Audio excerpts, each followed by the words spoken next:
उपमुख्यमंत्री अजित पवार आज बारामती दौऱ्यावर आहेत।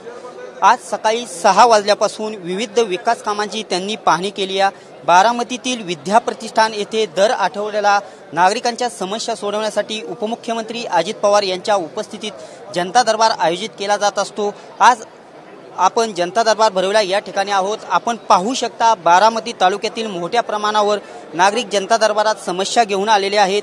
प्रशासकीय अधिकारी नागरिकांच्या समस्या सोडविताना दिसत आहेत। नागरिकांना पुणे मुंबई भागात कामासाठी हेलपाटे मारू नये हा जनता दरबाराचा प्रमुख उद्देश आहे। दीपक कापरे, TV9 मराठी, बारामती।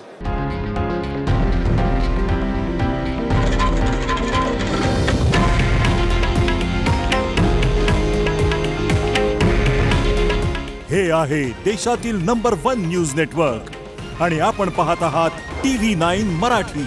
काळजी तुमची, हित महाराष्ट्राचं।